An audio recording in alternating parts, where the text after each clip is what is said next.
Historic Belleville started out as the Idlewild in 1914. Her name was changed to the Avalon in 1948 and to the Belleville in 1962 in all of America's history. So, absolutely.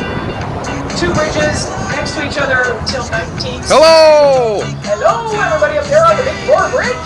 Hello!